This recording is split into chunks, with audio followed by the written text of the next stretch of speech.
You hear that just off in the distance there? The narrative is starting to change around Colby Covington and Khamzat Chimaev.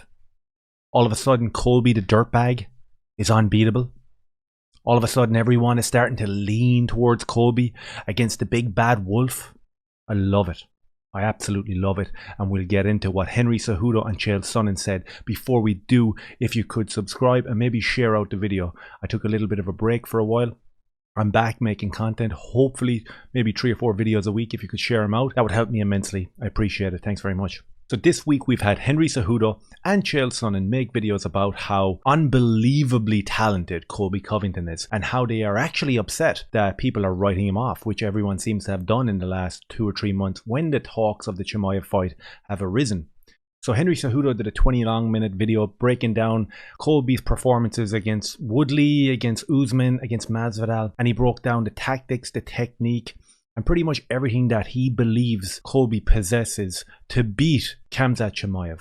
And I agree with him, obviously. And Chael Sonnen did the exact same thing. Chael was responding to an article where Robert Whittaker was saying that Colby isn't good on his feet.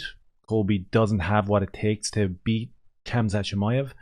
I disagreed, but it is what it is. But I was really surprised to see Chael jumping on board and really shutting down what Robert had to say in a fairly abrasive way, I have to say.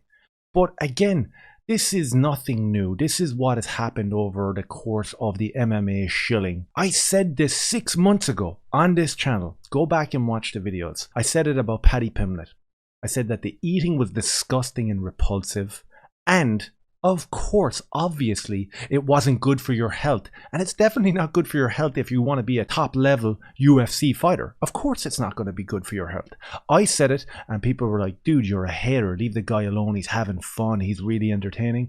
But within the course of 2 months, we had Daniel Cormier, Chael Sonnen, and Michael Bisping all calling out Paddy Pimblett for his eating. And then the casuals. That's a name that keeps getting blasted at my face, so I'm going to reciprocate and send it right back at you. Then the casuals, after being told by the authority figures, then they jumped on board and was like, yeah man, this mightn't be the best thing to be eating 57 burgers like a week before a fight. This mightn't be the best thing, you know, to be like smoking weed, falling asleep with 18 cheeseburgers. Whatever. Don't wait to be told. Be preemptive. Don't be reactionary. That's the whole idea of critical thinking and actually possessing some sort of a brain. Let's read a little bit more about what Cejudo has said. I think it's going to be a good fight. I think it's going to come down to who's recovered faster and quicker in a 5-round fight.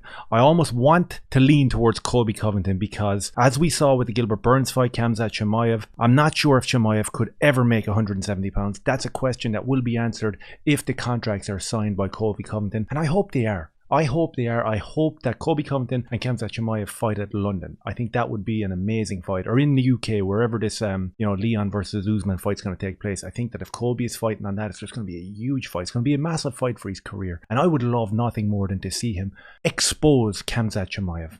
If we revert back to my last video where we talked about upper echelons and never reaching there and who gets pushed and who doesn't, I think that it's important that Chimaev goes into this fight, makes weight. I hope that he makes the 170 pounds. I hope he goes in there against Colby Covington, and then we will see. When they meet in the middle, we will see who the better wrestler is, and then we will see what the authority figures in the UFC, because we know that they despise Colby because of his politics. We know that. That's evident by the way they speak about him. That's evident by the way they interview him, and it's evident by the way he's covered. But they all know that he brings the numbers, so they keep talking shit and they keep mentioning his name. So it'll be really interesting to see what the reaction will be in the aftermath. Let's say Colby gets mauled by Khamzat Chimaev. Then we can all sit here and go, okay, including me. I said it 6 months ago that Khamzat is a beast, an absolute beast. I love watching him. I don't like his antics as of recently, but I do think his tenacity, I think his energy levels, I think he's an animal, and he's a great fighter, and I don't have a bad word to say about him per se. But let's show that same energy when we see Colby Covington. We saw Chael Sonnen really go to bat for Covington this week. He really put it on Robert Whittaker, but not so much just Robert Whittaker. I think the whole MMA community in general got a blast right between the two eyes of the actual data and the actual facts about Colby Covington and what he brings to the fight game. Yes, we have the shills like Bisping or Cormier who says a throwaway comment like, yeah, we know that he's got a gas tank and we know this guy's got energy and he's got wrestling for years, blah, blah, blah, blah, blah. None of them were saying it on the run up to the Masvidal fight. Masvidal had the best hands. He was the most vicious. He was the BMF. Didn't do jack shit. Got embarrassed in there like a 6-year-old kid. Got mauled like a child. And all of a sudden, in the aftermath of that fight, people still didn't give the respect to Colby. Oh, it was a wrestling match. He didn't want to fight. He didn't want to stand up. He was hugging the crotch. It's complete and utter shillery. It's complete and utter deflection. You do not like the man's politics. You do not like his overtness in his opinions. So he has to be tore down. It is the way the constructed media work. And this just isn't the MMA community or the shill media. This is life and culture and socioculture in general. If you differ in an opinion, you must be tore down. Doesn't matter how good you are, doesn't matter how correct you are, doesn't matter how many people you beat in the case of Colby Covington, you must be tore down. And that's why I always go to bat for Covington.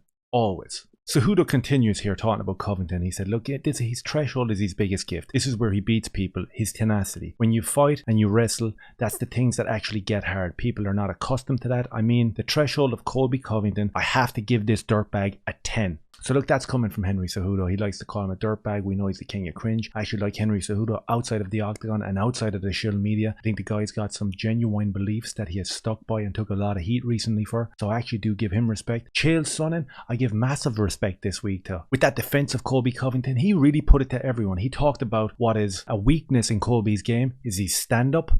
And people think that Khamzat has shown us some sort of incredible stand-up. Once against the German Marchand and the other one against Gilbert Burns? I don't think so. And if this fight is announced, we will see. We will see. All cards will be on the table and we will see. Furthermore, will I be right the same way I was right about Paddy Pimblett? Will I be right the same way I was right about Masvidal and Colby Covington? Will I have a 100% record when it comes to Khamzat Chimaev versus Colby Covington? My prediction right now, Khamzat gets exposed. That's my prediction right now. And my prediction is in the aftermath of him being exposed, Colby will receive no praise, maybe minor praise, but not massive praise. And it will literally be a case of Khamzat wasn't ready. Khamzat's weight cut. We knew he shouldn't have fought at 170. It's garbage. It's all garbage. But this week we've had two prominent UFC fighters call out Khamzat Chimaev for not having the skills to beat Colby Covington, the dirtbag. Let's see if it comes to fruition. Do me a favor, drop a like, subscribe, comment, and maybe share out the video. I appreciate it. Cheers.